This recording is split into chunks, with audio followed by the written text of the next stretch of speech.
Okay, Assalamualaikum warahmatullahi wabarakatuh. Good morning everyone. Welcome again in English lesson with me, Ibu Rasma Afifah. Okay, before we start our lesson, let's read Basmalah together. Bismillahirrahmanirrahim. Let's start. Today we are going to continue our lesson masih tentang narrative text, yaitu tentang tenses yang sering digunakan pada narrative text. Di sini ada simple past tense and past continuous tense. Ada dua tenses yang sering digunakan dalam narrative text. Oke, mari kita lihat.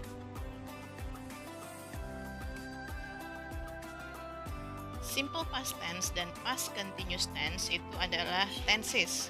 Keduanya tenses yang digunakan untuk mengungkapkan atau menceritakan hal, kejadian yang terjadi di masa lampau.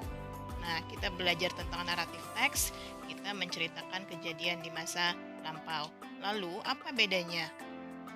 Apa bedanya antara simple past tense dan past continuous tense? Mari kita lihat perbedaannya bersama-sama.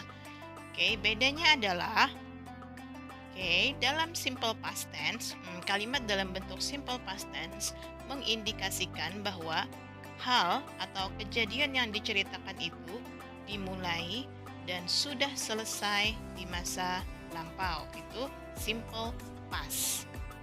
Lalu, past continuous. Kalimat dalam bentuk past continuous mengindikasikan dan menekankan pada sedang berlangsungnya hal atau kejadian yang diungkapkan.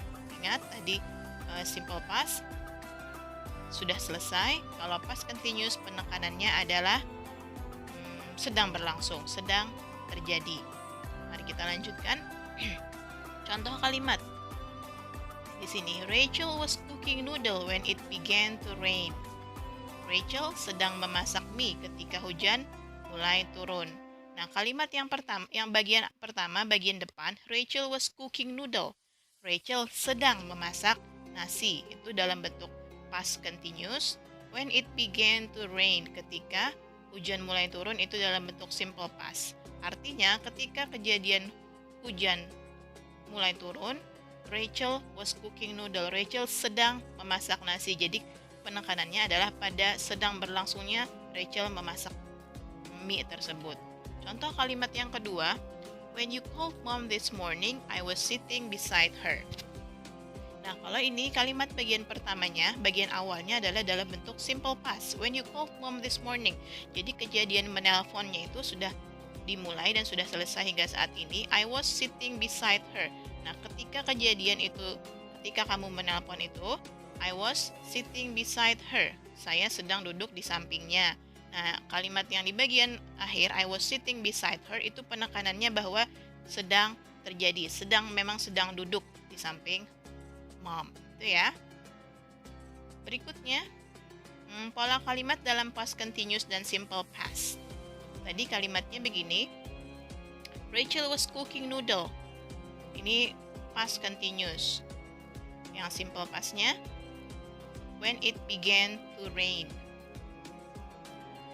Kalimat yang kedua tadi, when you called mom this morning, I was studying. Jadi past continuous itu sedang terjadi, I was studying. Rachel was cooking noodle, itu sedang terjadi. Penekanan maksud dari kalimat tersebut adalah bahwa kejadian itu sedang terjadi. Oke, kita lanjut lagi pola kalimat. Past continuous itu menggunakan to be. To be-nya was atau were ditambah dengan verb ing. Lihat di situ, Rachel was cooking noodle. Ada to be was, ada verb ing, cooking ya.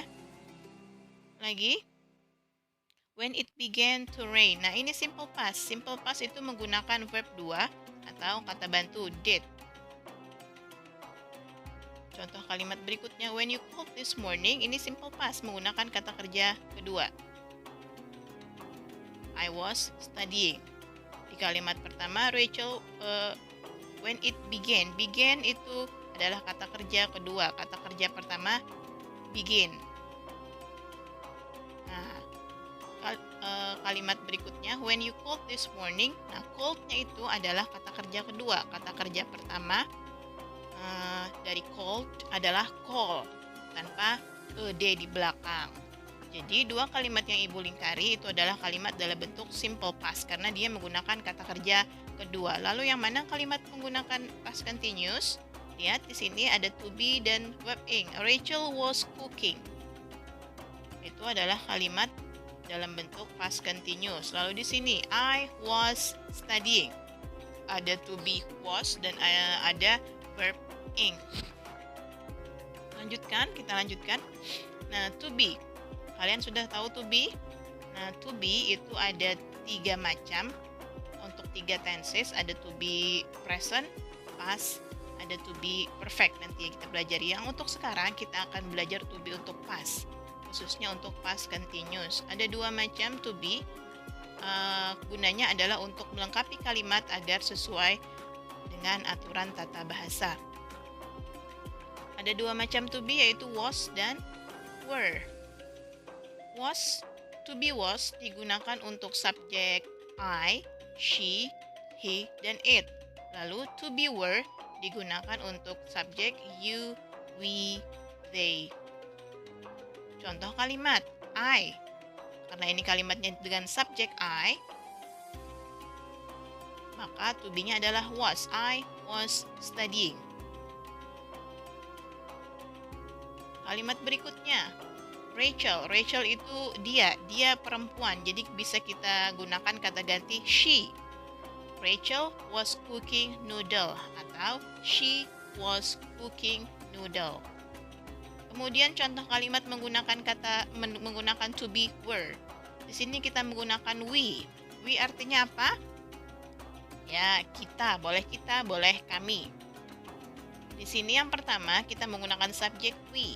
We were sleeping when the telephone rang. Kemudian kalimat yang kedua, while the boys were singing, the bomb exploded. Nah, di sini subjek yang Ibu gunakan adalah the boys. The boys itu artinya para anak lelaki. Kalau kita artikan, kalau kita rubah menjadi kata ganti, dia menjadi they. Di situ juga ada kata while. Kemudian di kalimat-kalimat sebelumnya yang tadi ada kata when, itu adalah penghubung antara 2 bagian kalimat. Oke. Kemudian kita perlu ketahui juga jenis-jenis kata kerja atau verb. Dalam bahasa Inggris, kata kerja disebut dengan verb. Oke. Kata kerja atau verb menurut bentuknya ada 4 macam, yaitu lihat verb 1, verb 2, verb 3, dan verb ing. Lihat perubahannya. Kata kerja pertamanya cook, kata kerja keduanya cooked, kata kerja ketiganya juga cooked, dan kata kerja ing-nya cooking. Kalau di sini cook dengan cooked sama verb 2 dan verb 3-nya. Tapi kalian lihat yang terakhir do, did, dan doing. Nah, untuk past continuous dan past simple past kita menggunakan 2 jenis kata kerja. Untuk simple past menggunakan verb 2. Untuk past continuous menggunakan verb ing. Oke, kita lanjutkan. Jadi yang digunakan bukan verb 1, bukan verb 3. Oke. Ya, paham ya? Jadi verb 2 dan verb ing yang digunakan. Nah, selesai sudah penjelasan dari Ibu. Kemudian Ibu akan beri sebuah contoh conversation. Di sini between Ben and Jane. Katanya Ben, Jane, I stopped by your house yesterday morning, but no one's there. Lalu kata Jane, oh, I'm sorry Ben, I was visiting my grandparents downtown. Katanya si Ben, Jane, saya kemarin pagi mampir di rumahmu, tapi tidak ada orang di sana. Oh, maaf Ben, saya sedang mengunjungi kakek dan nenek saya. Ya, itu dia contoh conversation. Selesai penjelasan Ibu, maka kita akan memasuki ke latihan, exercise. Di sini ada daftar kata kerja, ada 12. Live, go, choose, gather, come, begin, ask, get, have, take, look, want. Tuliskan arti, kalian cari artinya, gunakan kamus. Dan kemudian cari juga verb 2, kata kerja keduanya dari kata kerja di atas. Ini latihan pertama, ada 12 kata, cari artinya, lalu cari kata kerja keduanya. Biasanya di kamus ada, atau kalian bisa gunakan alat yang paling ampuh ya, Google. Berikutnya, exercise 2, kerjakan latihan B di halaman 107 on page 107. Kerjakan latihan itu hanya nomor 3, number 4, number 6, number 9, dan number 10. Tidak semua nomor, tapi hanya nomor yang Ibu sebutkan di sini ya. Number 3, number 4, number 6, number 9, dan number 10. Tidak semua nomor, hanya 5 nomor yang Ibu sebutkan di sini. Oke, don't forget gunakan kamus kalian untuk memudahkan, boleh kamus buku, kamus elektronik. And that's all for today's meeting. Kalau ada yang tidak paham silahkan ditanyakan ke Ibu. See you next week insyaallah. Akhirul kalam, wassalamualaikum warahmatullahi wabarakatuh.